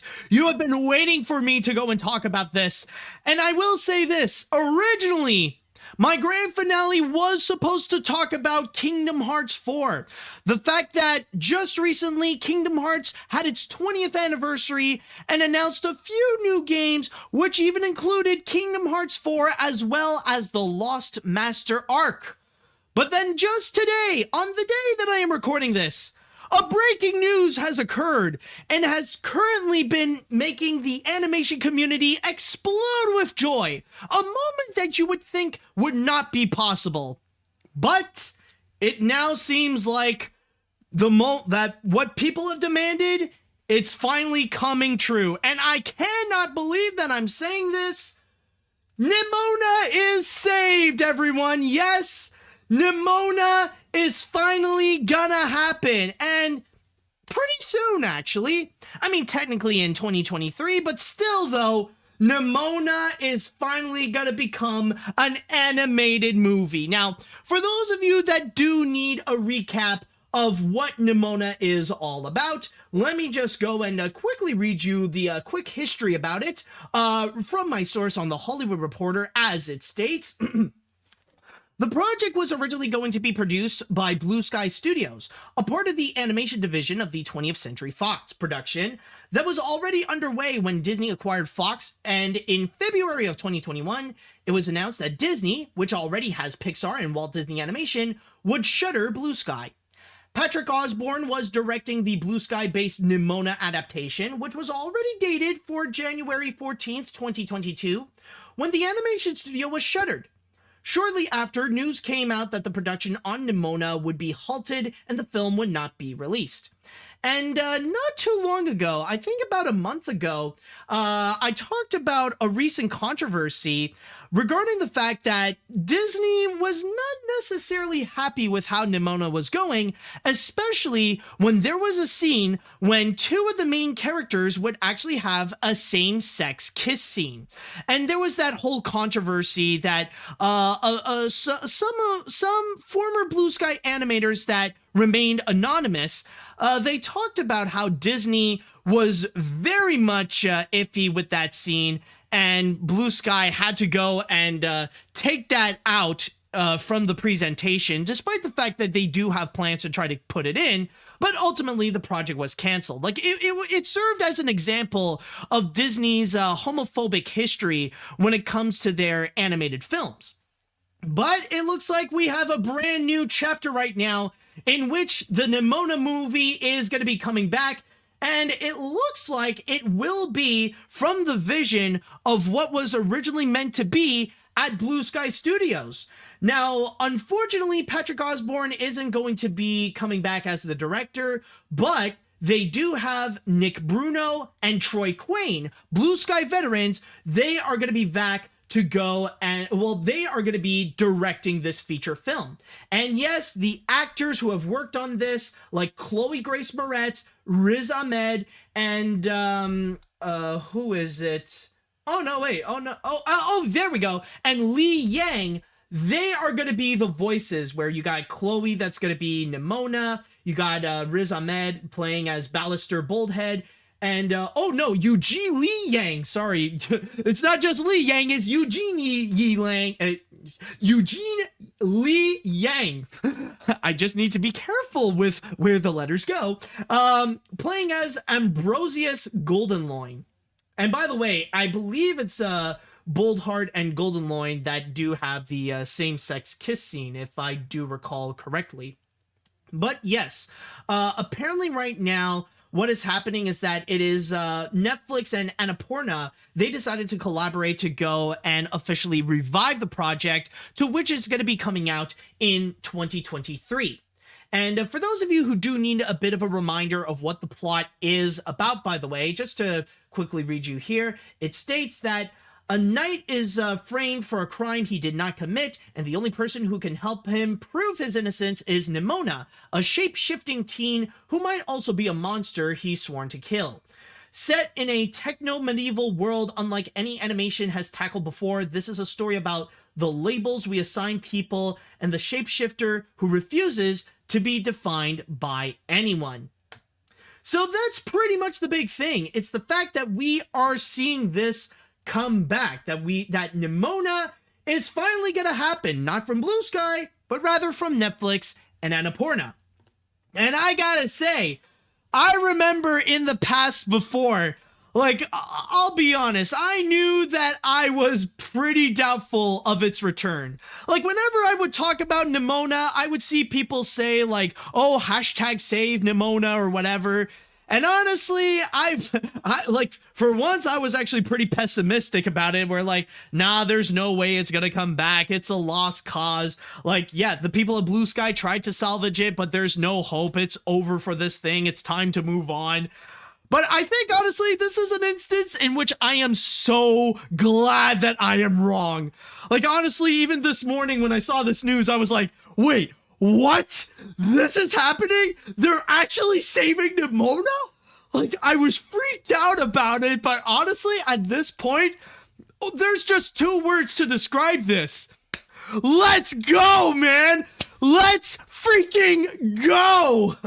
Like, holy crap, I am so glad that they're going to be coming back for this. And especially, I got to say, this is definitely a major win for the LGBTQ plus community, considering that this is a story that is about, this is about identity and not be labeled by specific things. And especially with the fact that there is that same-sex kiss scene, which with the way that former Blue Sky animators have been describing it, it looks like it is a very integral part to the story. And the fact that it is going to be from Netflix and a company that is as experimental and do let their creators do whatever they want to be very creative, with like Annapurna. I think it's at the point that, yes, we are going to see that same-sex kiss scene actually happen. So that's definitely a major win, and definitely, and also a win for Netflix, where they would have this extremely LGBTQ plus friendly animated feature, or like this very prominently LGBTQ plus movie be featured in their platform, which some people will say is absolutely, absolutely questionable and absolutely weird, because yeah, they're going to have a movie like this come out, but then at the same time, they're going to go and promote Dave Chappelle's comedy specials. Like, what? But still though, the fact that it is coming back, like, honestly, like it makes me, for me, I would say I'm absolutely excited. And even with the one picture that they do have here, it looks like this is going to be like the image, like this is going to be the image of what we are going to see in Nimona. And as you can see, the animation style is definitely unlike what we have seen before, especially from a production like Blue Sky.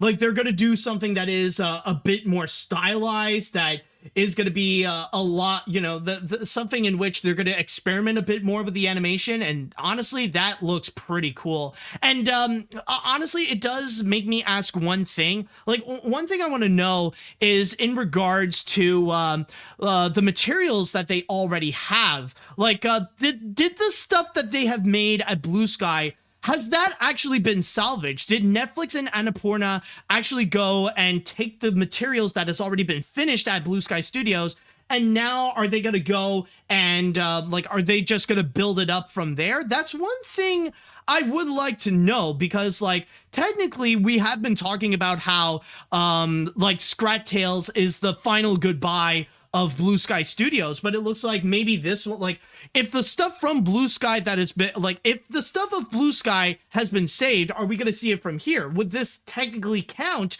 as a Blue Sky Studios movie? Now that I'm not sure, but still though, like, it does seem very promising, the fact that people who have worked on the movie, like Nick Bruno and Troy Quayne, people who did work on it, like while it was in production at Blue Sky Studios, like they're still coming back, and that they still have the original voices like Chloe Grace Moretz and Riz Ahmed and Edward Lee Yang, and like they're still involved with it. By that point, like it seems very hopeful that the stuff that the Blue Sky animators have worked on, it will still be prominently featured. It has legit been saved. Now, the one thing I will say that is a little bit, someone actually did clarify, actually. Apparently they said that they carried over all the assets from Blue Sky to DNEG, or DNEG, with most of the team who worked on it back to finish it. Okay, well, honestly, that is actually really awesome. That's actually great, honestly. So I think we can consider it the grand finale of Blue Sky Studios. Now, the one thing I will say that is a little bit disappointing with this announcement is the fact that this is going to be on Netflix. Because honestly, with something like this, it would have been great to see it like be highly presented on the big screen. Like, I was hoping, like, maybe with Nimona, with the kind of project, like if it ever would come back, like it would be nice to see this happen on the big screen, especially with that famed same-sex kiss scene that they have been that they have been talking about for so long. It would have been nice, but like the fact that they're just putting it onto Netflix is a little bit disappointing, especially like considering now that we are in an age where like going back to the movie theaters is becoming more and more possible, and that the pandemic is less and less of a factor about it. Honestly, like I wish I could check it out on the big screen, but it doesn't look like it will be possible. And instead, we're just going to have it as a Netflix release. The fact that it's going to be on the same platform as what we just saw with Marmaduke.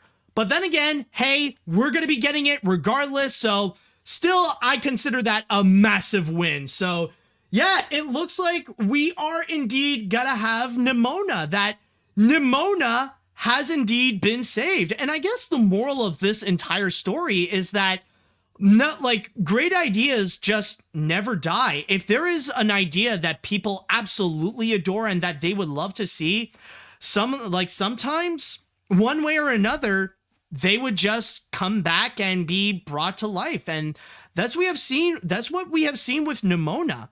Like, not even an entire studio shutting down would stop this to come to life, would stop this from having its story to be told. And honestly, already what we are seeing, this image, it looks really awesome. The storyline, like, it's all, it looks very interesting, especially with the world building that they're talking about. The LGBTQ plus themes that they have in there really makes things interesting, and honestly, like, really does open the door for brand new opportunities for storytelling and stuff like that. So that has me excited about it. So overall, this is a major win. Holy crap, guys. Nimona is freaking saved, man. Oh man, already, like, I think right now we can already say what is one of our most anticipated movies of 2023, and Nimona is already right there. Holy crap, yo! All right, so with that said, I would like to go into the chat wall, and I want to ask you all, how do you feel about the return of Nimona? The fact that Nimona is saved. Let me know your comments on that right now. Let's see now. Oh, heck yes. I certainly consider this a massive win for the animation community, and we are finally getting the true finale from Blue Sky Studios, which will have a same-sex kiss in it, so that this is also quite a win for the LGBTQ plus community. Sure, this may not be on cinemas, but just the fact that we're getting this back in general is just incredible. To end the comment, I'm just going to reenact a meme with Disney saying, "Oh, I thought you were dead." And Nimona coming out saying, "My death was greatly exaggerated." Oh yeah, this is honestly like, this is a way for Netflix to stick it to Disney, especially right now with the whole controversy about how they've been handling the Don't Say Gay bill and stuff like that. Like, honestly, Netflix already has a little bit of a leverage that they took one of their projects that they have flat out rejected, rather it be mainly because like the studio shut down, and now like claiming it as theirs. Yeah, this is something that I'm sure Netflix will take pride and that they can have over Disney. Let's see. Well, let's see what we have here. Hey, AniMat, I was happy that Nimona is revived and that we could see one of the special animated movies with LGBTQ plus friendly themes. That it made me very interested to watch it. I could think Bobby is getting the worst is probably becoming the worst Disney CEO of the year. Well, I mean, that's an entirely different subject altogether, but yeah. Let's see what else we got here. Oh, cool. Kingdom Hearts 4. I can't wait to see a world based on... Oh, wait, huh? Hang on. I got a message from Nimona. It reads, "I lived, bitch!" I'm honestly so psyched that they're finally reviving this film, since not only is it a really intriguing story, but I just got into the Nimona book. So this right now is my most anticipated animated film next year. Unless Migration manages to surprise me. Oh, yeah, that's definitely true. That is another movie coming out next year. That Illumination movie. I mean, yeah, it is from Illumination, but it is also coming from the director of Ernest and Celestine. So that is also something that could definitely pique interest of a lot of animation fans out there. Let's see. This is a maggot win for the animation community. I think you mean major, because major and maggot are two completely different words. I'm just saying. Let's see. I was incredibly disappointed that this film was canceled, but I am so happy that Netflix brought this film back after Disney closed Blue Sky, and I'm glad that it wasn't fully canceled because of how 75% of the film was finished, so Netflix can finish what Blue Sky started. So I'm definitely excited for this. Awesome, man. Awesome. Let's see. What else do we have here? What other comments? Okay, we'll go with this one. I can't believe this is finally happening. After Blue Sky Studios was being shut down by Disney, we were all heartbroken that the movie won't see the light of day, but Netflix steps in and saved the movie. This is a sign that Netflix cares, and you may recognize Annapurna as the company that video games such as Journey, The Pathless, Solar Ash, and the upcoming game Stray that will be exclusive on the PS5. I'm glad that this movie has been revived. God bless you, Netflix. Yeah, really, it's just Netflix has been really like picking up a lot of the scraps that major studios wouldn't want to even touch. Like even Sony not wanting to release their animated films onto the big screen, they released their so far they've been releasing many of their best ones just on Netflix, like with Vivo and Mitchell's vs. the Machines. Oh, let's see what else do we have here. With the breaking news today, I am so happy to see Nimona is getting revived and D-Neg Animation is finally finishing the project before 2023. No, in 2023, actually. The animation style looks beautiful, especially the main female character looks cute. Thank you, Netflix. You treated great love for the animation community, and this is how you greenlight a project, not Marmaduke with the huge farts, which is more bad than Michael Bay's explosion fart in Paws of Fury. I do wish we also see Nimona at the theaters, as animation is cinema. Yeah, I will say, yeah, I will admit, it is true, like, Nimona herself does look pretty cute, but then again, like, I know, she's a teenager, but I mean, if she is over 18, she does actually look pretty cute, and like, I'd be down to date. All right, I'll read one more comment before we cap this off right over here. Did I read this one, or it's kind of similar? Okay, I'll go with this one actually. That's crazy that we're finally getting this movie after all these years. Thank you, Netflix, for saving this movie and keeping the original Blue Sky vision in place. The animation looks nuts, and I can't believe how good it looks. Can't wait to see this in 2023. Also, I'm calling this Blue Sky's last film, not counting Spies in Disguise as their last. Yeah, personally, I wasn't... Oh, and someone even mentioned that Nick Bruno and Troy Quane have been directing this movie since March of 2020, even before its cancellation at Disney. All right. And one thing I will say, and this might be a bit of a hot take, but honestly, I wasn't particularly a fan of Spies in Disguise, so it would be nice to say that the last Blue Sky film was actually a really good movie, and hopefully Nimona will serve that purpose. And with that said, that should do it for this episode of AniMat's Crazy Cartoon Cast. Thank you all so much for joining me on this, and what a blast that it has been with this episode. So hopefully with the next episode, we could have more of these crazy explosive stories with these sudden news coming out, making us burst with joy. And so, with all that said and done, I would like to say thank you all so much for watching. Thank you all so much for listening. And until next time, see you later, dudes.